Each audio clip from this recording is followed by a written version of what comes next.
Let us know. You talking to me, man? Yeah. Yes, I'm back, yeah. You're the star. I'm just happy to be here. I love you too, thank you. Jake, there have been moments in the build-up to this fight where it did feel like the old Mike was back, vintage Mike. I'm not talking, late 2000s Mike, I'm talking like, 1989 Mike Tyson. You're the guy that he's talking about. You're the opponent. You're the guy that's going to be facing off with him. You're watching this, you're listening to this. What goes through your mind when you hear him go into that dark place? Yeah, it's cute, I fear no man, so I want him to be that old savage Mike. He says he's gonna kill me. Is that what you're gonna do, Mike? Because I'm ready. I want that killer. I want the hardest match possible Friday night, and I want there to be no excuses from everyone at home when I knock him out. So is that what you're gonna bring? Homicidal? No way. Nope. I'm just ready. I don't think anyone has ever referred to Mike Tyson's talk as cute before. That is a first. Mike, the line that I can't get enough of, the one that I keep watching over and over again, when you and your team were watching Jake after the Mike Perry fight, you said the difference between me and him is that he's a manufactured killer. He's the killer that papers and TV made. I'm a natural-born killer. That's what you said. That we felt in our bones. That's what everyone who grew up watching you remembers. Can you expand on that? Why is he manufactured and why are you for real? Yeah, that's what I said. Yeah, I was just wondering if you could expand on that. I mean, can you give me... It's just what I It's just said. that, all right, that's cool. When you hear that, do you agree with that, Jake? Is there something to that? Whatever he wants to think, everyone's entitled to their opinion, but the deadliest weapon on the planet is manufactured, and that's a nuke. All right. I do believe that is accurate. And what is going on with your ear over there, Jake, if I could just ask that? I'm not getting my shit bit off on Friday night, so I got my diamond spiked ear covers right there. All right. Let me turn my attention to the two women competing in the co-main event. We'll start with the champion, the undisputed champion, the patron saint of the Emerald Isle, the great Katie Taylor. Always an honor to be in her presence. Here we are, Katie. I know you hate this stuff. You hate the face-to-faces, you hate the press conferences, you hate the talk. The main talk has been, though, her, Jake, her team have all said she deserved to win at Madison Square Garden. What do you have to do to put an end to that talk? Well, I believe that I won the last fight, clearly, and I just got to go in there Friday night and beat her again. I put my body through the trenches over these last few months. An absolute privilege to be here on the same card as a legend in the sport, and it's absolutely an amazing opportunity that we both have, and I just can't wait to step in there, showcase what I can do again, and get another win. Amanda, you guys have, broken so many barriers. You in particular, you've broken so many barriers, and MSG was historic. This is a different type of history. Biggest platform, two women fighting in the co-main event under these two gentlemen. Do you take that pressure on your shoulders going into Friday? Are you representing women's boxing as well, or is that a mistake? Can you not think of it that way? Well, first of all, I would like to say, Ariel, how you doing right now? I'm doing great. I appreciate it. I know you're in a tough spot right now. Us New Yorkers, we got to look out for each other. Thank you. Okay. No, the pressure's always there when you're trying to be a face of a sport, but I feel like I'm not just the face. There's a lot of us that come together. We made history together. I made history multiple times, and I just have to go out there and make sure that I perform like I did the last time, and women won. Is there a lesson that you took away among the many, but maybe an overarching one, because it was so close, because you didn't eventually get the nod, a lesson that you will look to apply come Friday in this fight? Listen, I'm gonna do what I do best, and that's come to fight. We appreciate that. Can't wait for it as well. By the way, Mike, can I ask you one more? Perhaps there's more to this. A lot of the talk going into this fight has been about your history, about your upbringing, perhaps some new fans learning about your history for the first time. A big story, a big part of your history, of course, your first trainer, the late great Customato. What do you think he would say of this spectacle going down on Friday? He'd be very happy. What do you think he would tell you about how to beat Jake Paul? He would be very happy. All right. Let us go to the media. I do believe there is some media here. We'll go to my man, Andreas Hale, up first. By the way, let us know where you're coming from and obviously who your question is being addressed to. Yes, sir. Andreas Hale from ESPN. Jake, this question's for you. We know this fight is 8 rounds, 2 minutes. But is there any chance this goes to a decision, or does this have to end in a knockout? No, someone's getting put to sleep. It's going to be a war, and we're both heavy hitters. It's not going the full 16 minutes. Question for Mike Tyson. Doesn't matter what the question is. Jake Paul, the biggest clown within boxing. If Mike lets you survive on Saturday night, then Mike, I've got your next opponent here, Jake. That looks like Tony Bellew. Jake, it is Tony Bellew, Ariel. It does? Is that Tony Bellew or is it Darren Till? If Mike, Ariel, if Mike lets him survive on Saturday night, I've got a great grandfather, not a grandfather. This guy's got 2 hips, 2 new hips. So this guy is ready for him. Andreas, keep going. He's 107, he's a great No, legit, grandfather. is it Tony Bellew? I can't tell. He's going to give you a chance, I promise Is it Tony Bellew 50 extra pounds?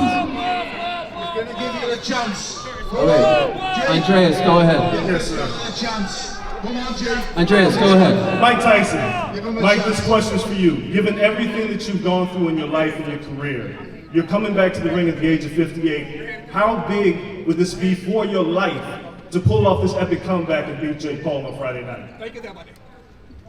Take this way. I'm just ready to fight. No, after you said everything I had to say, there's nothing else to say. I'm just looking forward to fighting. Do it, Mike! All right, thank you, Andreas. I do believe we have another question right over here.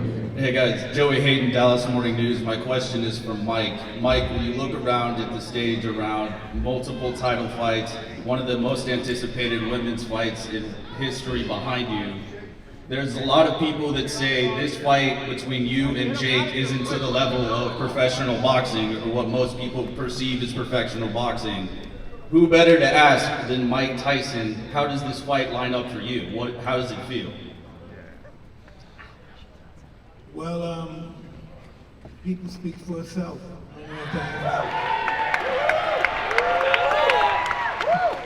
All right, thank you very much, sir.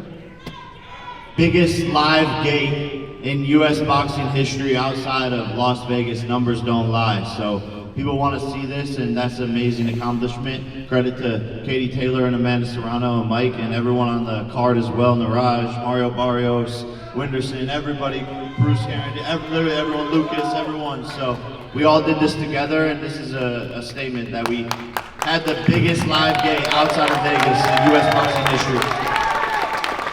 Actually, I do want to ask Niraj a question if I can. I know, why the switch? Why did you go from wanting to fight Jake to teaming up with him?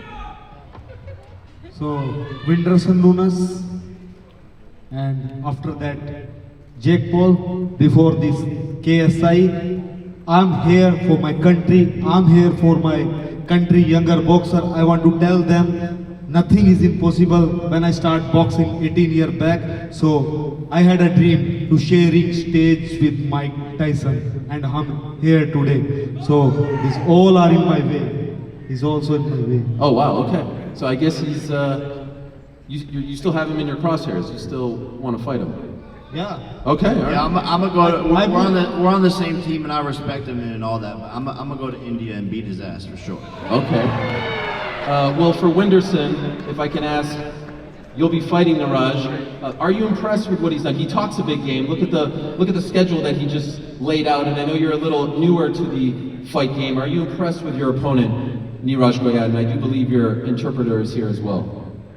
Whindersson, essa pergunta é para você agora. Você acabou de ouvir aqui o Niraj falar sobre essa lista de pessoas que ele quer lutar. Eu sei que você é um pouco mais novo nessa caminhada de lutas e eu queria saber, você está impressionado com o papo dele, com o histórico dele? Como que você sente com relação a essa luta? Eu me sinto como se eu tivesse mentido no currículo e tivesse me aceitado no emprego depois de ver todas essas pessoas aqui de peso. I feel like as if I lied on my resume and I just ended up here in the midst of this huge group here, amazing group tonight. That's amazing. I appreciate the humility. Okay, let's go back to the media. Mr. Tyson, I just want to ask a little question. Can you share us why did you say this sentence? The fear of losing is too much fighting than dying. And what would you lose if you lose this fight? Thank you. I'm not gonna lose. But you say that in the last minute of the second. I am countdown. not gonna lose. Did you hear what I said? That's the one I was talking about earlier. Back to the media right over here. Colin Keys from the Irish Independent in Dublin, and my question is for Katie Taylor. Katie, you were involved in that epic Madison Square Garden fight with Amanda Serrano. Halfway through it, you looked in a little bit of trouble. You finished strong. What was your thoughts at the end of that 5th round? I think for every single fighter, we're always prepared for moments like that. That's why we train so hard. When you're in shape, when you're fit, you recover so well from those moments, and I take a lot of reassurance and a lot of confidence from that because I took our bigger shots and I wasn't stumbled, I wasn't moved, and I won the second half of that fight, so I take a lot of reassurance going into the rematch because of that. So, yeah. If I could ask Katie a follow-up, Jake said in an interview earlier this week that your longtime promoter and friend Eddie Hearn will actually be in your corner. I think that's a first for him. Is that accurate? I'm not too sure. Okay. I believe Jake said that, right? Jake, did you say that? That's what they submitted through the promotion. It doesn't surprise me because he's a cloud chaser bitch. So yeah. Oh, I thought that would be a cool scene. I thought that would be cool and different, but we'll find out on Friday. Another reason to tune in. Back to the questions we go. Yeah, hi, Kieran Mulvaney from Boxing Scene. This is for Katie and Amanda, and it's a question about legacy.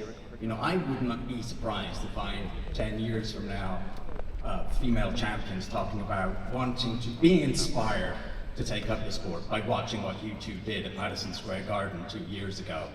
And I'm curious whether you guys think a lot about your legacy, what you mean for girls and young women around the world, and how can you build on that on Friday? Well, definitely legacy is very important, but my goal is to motivate and inspire these young girls, the new generation in this sport, that you can do anything you put your mind to. If you believe in yourself, have a great team, you can go far. And like I've been saying, when I say how much I make, it's not bragging. It's to show these women that we can make it. We're capable of making it. We're capable of breaking records, and just strive for excellence, and you will achieve it.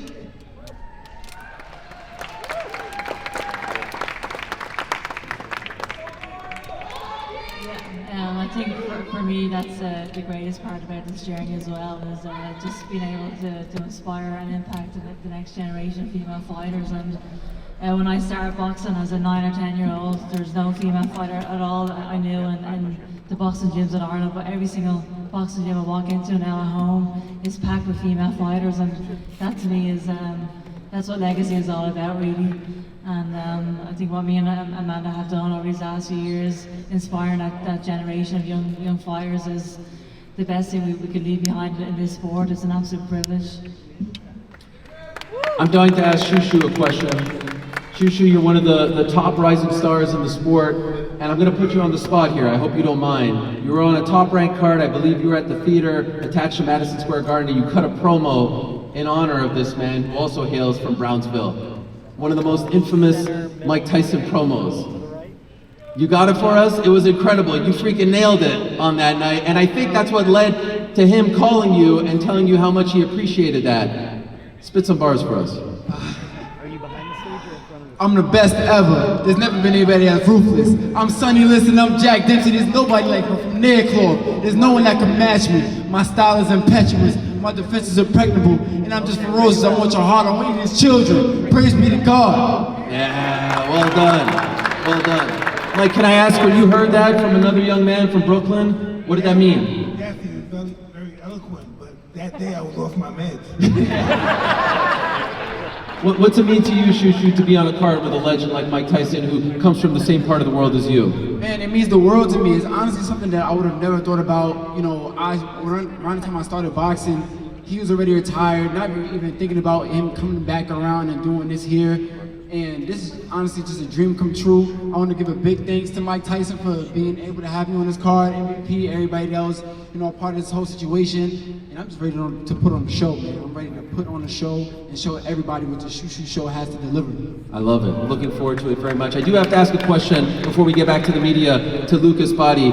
I'm still in awe of what you did back in July. Let's be honest, my man, great record, but I think that was the H2O Sylph show, and you went out there and pulled off, in my opinion, the best knockout of the year. If we get something better than that in the next 2 months, God help us all, because that was the most vicious knockout that I've ever seen live in front of a boxing ring. How has your life changed since pulling that off back in July? Well, I'm a part of this incredible event, a historic event. I'm honored to be here. It's an amazing card on Netflix for the first time. And knockouts is what I do. So you guys are in for a show. Can't wait. Let's go back to the media. Jack Finn from The Sun in London. Question for Amanda. It's been 2 years since that great fight with Katie. You've obviously had fights since then while we wait for the rematch. How tough was the wait to get to this point? While you're waiting to get the shot at revenge? Well, thank you for asking, because a lot of people don't acknowledge I am going up 3 divisions, being the unified featherweight champion. But it's always hard for me and uncomfortable when I have to leave my weight class where I feel comfortable at. So just I had to eat a lot more protein, a lot more carbs, just to make sure that I feel good at the weight. I'm hoping that I can make at least the 138 tomorrow, but it is what it is. You know, I'm chasing greatness, and that's going up 3 divisions to face Katie Taylor once again, and I will be victorious. Question from me to Armando. Armando, I know you're taking this fight on somewhat short notice. I also understand, correct me if I'm wrong, I hear you're from one of the most feared families in Rome. Can you tell us about the Casamonaco lineage, the family history? Why do they say this about you and who you're representing? Armando, leggi quello che hai scritto e volevano anche chiederti un po' della tua famiglia. Allora, prima di tutto voglio ringraziare MVP Promotion, Jack Paul e Mike Tyson per l'opportunità che mi hanno dato. E tutto il loro team ci siamo sentiti subito a casa. Questo è il mio primo incontro in America, negli Stati Uniti. Complimenti al nuovo presidente americano, speriamo in anni di pace per tutti. Al mio avversario, Lucas Badi, canadese, faccio i miei migliori auguri. Non sarà un incontro facile per nessuno di due. Abbiamo stili e provenienze completamente diverse. Il ring ci unirà per questi 10 round. Io porto Roma con me, la mia storia, la mia famiglia, che ringrazio. Anche la palestra Quadraro Box, il mio coach Silvano Setaro, il mio manager Marco e Jack Micheli, pugile italiano in cui ci sono cresciuto. Sicuramente sarà un incontro senza sconti, da non perdere per tanti che mi seguono e lo seguiranno da casa in Italia. Non sono abituato a perdere, soprattutto a mollare. Ci sarà da sudare. Grazie. Se avete domande sono qui. So Armando is saying, first of all, he wants to thank MVP Promotion, Mike Tyson, Jake Paul for the opportunity. He's got a great team. Thank you, Jake. Really, they made us really feel at home. It's Armando's first event in the States, and he wants to congratulate the new president. He wishes peace to the world. Amen. Grazie mille. To Lucas, he says good luck to you. It's not going to be an easy one for you.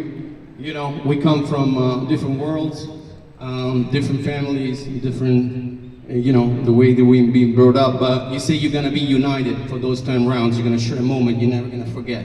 So he wishes all the best, and he said everybody to keep watching this on Friday. Thank you, Jay. Thank you, Mike. Can't wait. Back to the media, to the left. Hey guys, Ryan Morrick here with Fox News. This is for Mike. You say you're not going to lose, but the odds say differently. How disrespected does that make you feel, and why do you think you are the underdog? Thank you. I'm fine with everything.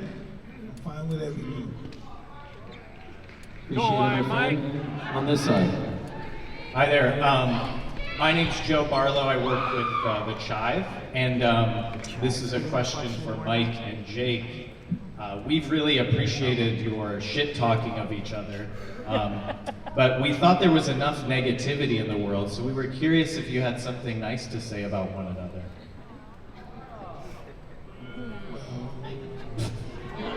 I'm getting good.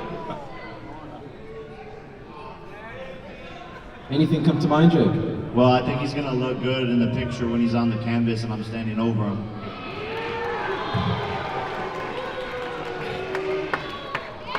Anything come to mind, Mike? I'll take that as a no. Question for the champion, Mario Barrios. Big opportunity presented to you by MVP. This is a massive, massive shot. Everyone's talking about your belt. You have the glamour belt in the welterweight division. When you got the call about this opportunity to defend your title on this platform, on Netflix, what went through your mind? I was stoked as soon as I got the call for this opportunity. Big shout out to MVP Promotions, to Jake and Mike, making this happen. There's no doubt about it. This is one of the biggest boxing, events going on, and I'm just happy to be a part of it. Happy to be defending my title in my home state of Texas, and I'm just ready I'm just ready to get this week over with, and step in the ring on Friday. Speaking of titles, can I ask you Deja a question? This is a chance for you to capture that belt that, not that long ago you tried, and now here you are again. What were the lessons that you learned from that first title fight that you're looking to not replicate on Friday? So many lessons, just the main one. First and foremost, I'm just honored to be here and share such a historic card. But just embrace the moment and show up and show out. Be proud that you're here and just dominate. Can't wait for it. All right, back to the media. My name is Kevin Garcia. I'm with Fight Hype, and my first question is for Jake. Jake, most boxers you couldn't name one of their first 10 opponents. Obviously, you've put on a lot of shows. We're at a spectacle right now, a really big event. What do you say to the people who criticize your decision making when most boxers we don't follow their career at this point? Yeah, I'm blessed to be in the position I am, to be highly criticized. That just means I'm doing something right. And no one has had a boxing career like mine. It'll be studied and judged, but I've risen to the top in 4 years because I've taken risks. I was the underdog all the way up until Nate Robinson, and that's something that people don't remember or don't give any credit to, but I put it on the line against some of the best in the sport every single time, and that's why I'm here on Netflix against the biggest name in boxing right now. Thank you. And then my second question is for Amanda. Amanda, I was watching the face-off between you and Katie, in the promo for the build-up to this event. And I noticed when the question was posed about 3 minutes, you seemed pretty assertive on your position. You wanted to do it. Katie didn't seem as assertive. She said her team had been informed, but she wasn't. Do you believe that? Listen, if she really wanted the 3 minutes, I think she would have suggested herself, knowing that I asked the first time. She probably would be like, hey, she's not interested in doing it 3-12, 12-3 this time. But listen, it is what it is. I'm going out there fighting 10-2. That's what we're gonna do. We're gonna have less time to go out there and throw a lot of punches. Thank you. Jake, dare I ask, what do you make of Mike's demeanor tonight? Man, there's a lot of shit talk online saying you're gonna kill me, and just nothing in person. I don't know. It's pretty boring, pretty fucking boring. Do you think these are mind games? I don't know, man. It's not working, whatever these games are. It's not gonna change the result of what happens Friday night. When Mike was your age, he was the champ. I want to ask a question to Dana Coolwell, Deadly they call him. You are from a long ways from here. I want to try to get this right. You are from the Manunjali tribe, did I get that right? Close enough? Manunjali? Yes, all the way in Australia. Could you tell us about your background and how unique it is for you to get this opportunity? Yeah, I'm a proud Australian, Indigenous Australian, representing all of Australia, and I'm just happy to be part of something so big, such a massive card on Netflix, and getting this opportunity. I'm just ready to show out and put on a great performance and show why I belong here on the world stage as well. Your thoughts on Chushu? A lot of people calling him one of the top prospects in all of boxing. Are you as impressed with him? Yeah, he's a great fighter, and I'm expecting the best Bruce come fight night, and that'll bring the best Dana, and yeah, I'm ready to put on a great performance. If I can also ask a question to Melinda, this is a big opportunity for you, coming all the way from Canada. I understand, correct me if I'm wrong, you've been offered this fight in the past a couple times. The timing wasn't right, you said no. Why is the timing right for you to fight Shadeja? First of all, I just want to thank Jake Paul and MVP Promotions for putting this on. There's not only going to be one great female fight on this card, but two, so I'm really appreciative of that. Yeah, we turned down the fight a couple times. You know, I was just starting in my pro career and I wasn't ready. We don't take fights that we're not ready for. And mentally, physically, I'm ready now. When I saw the posting for this fight, I thought, maybe they'll ask me to be on this show. And maybe 2 days later, I got the notice. So I'm here, I'm ready, we've been training hard. And it's great to see women's boxing on a big stage like this, and to see another Canadian boxer as well on this platform. Best of luck to you. Back to the media.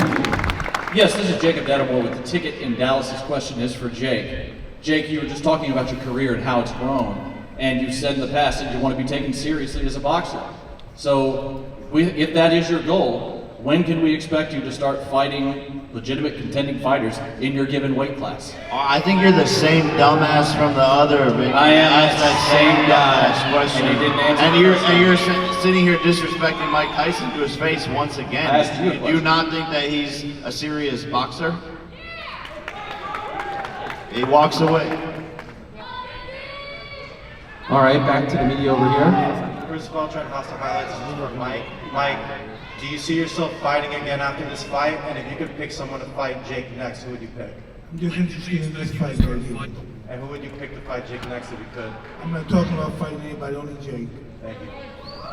Abel, can I ask you a question? An opportunity for you to become WBC welterweight champion on Friday. Mario is tough, obviously. You're looking to make your own kind of history. In your opinion, based on what you've seen from him, especially as of late, what are the keys to beating Mario on Friday? Well, Mario's a very, very tough opponent. You know, he has the height and reach advantage over me. I think the key to this fight is going to get inside, you know, throwing up that distance. Can't wait, looking forward to it, and good luck to you. We go back over here.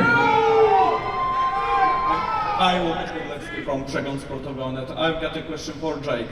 You were in Poland last year for the Usyk Dubois fight. And you said there that you've got a Polish heritage, but I believe you've never said what it's about. What are the details? Yeah, I'm like 30 or 20% Polish. Dad, 55% Polish.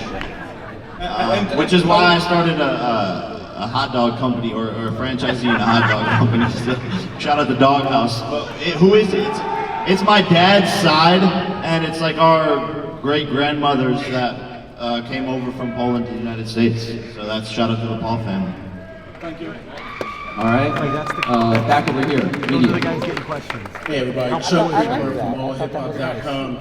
A lot of us came up on Mike Tyson, millennials, Gen X, and obviously, you know, further back, like Muhammad Ali, et cetera, Floyd Mayweather.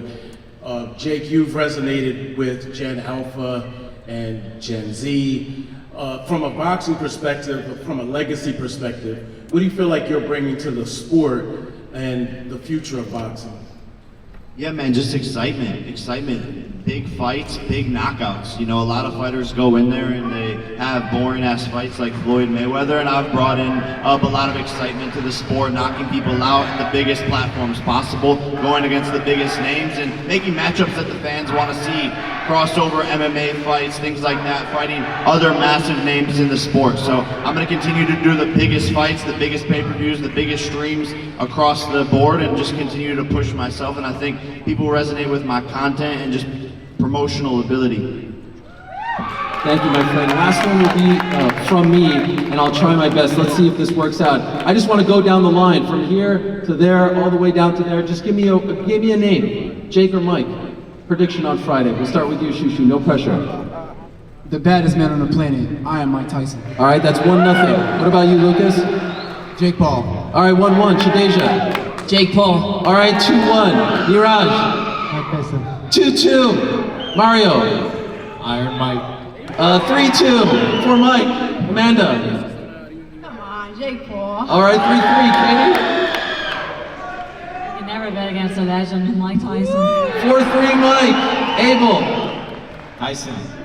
5-3 Mike. Winderson. 6-3 Mike. Melinda. Tyson. 7-3 Mike. Mike Tyson. 8-3 Mike. Tyson. And Jake, the disrespect.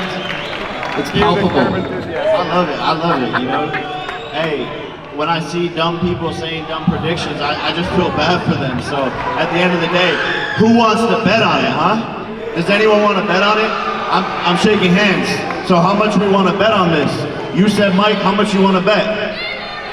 He said he's good. That's what I thought, bitch made. How much you want to bet? Mike Tyson. How much? How much you? How much? As much as you're willing to lose, brother. So, okay. So I'll give you my property in India. How much? My property is like more than 1 million. I'll give you. Deal. How much you want to bet? How much you want to lose? Bro, the time I spent taking a shit is how much you make in your whole life, buddy. Shut the fuck up. How much you want to lose? $1 million, deal. We got 1 million here, 1 million here. Okay. Come on, you guys want to fucking do this? Put your money where your mouth is. How much money? Exactly. How much money? Let's begin. Exactly. How much money? A ring, deal. Let's go. I'm following up on all this shit. $1 million? $1 million? $20 right here. That's what I thought. It goes down in 2 days' time, my friends. Once again, Most Valuable Promotions, Netflix teaming up. Wait. Oh, I forgot Katie Taylor back here. How much you want to bet? As much as you want. I'm not losing. No shot in hell. Yeah, let's bet the purse. Deal. Well played. And I'm sending out contracts too. The stakes have just been raised. Tremendous stuff. Mike, final word from you. Give it to us. Dig deep. Get him, Mike! I feel it. Love you, Yeah, Mike! final word to you, Mike. Final word to the world. I'm just ready to fight. Yeah!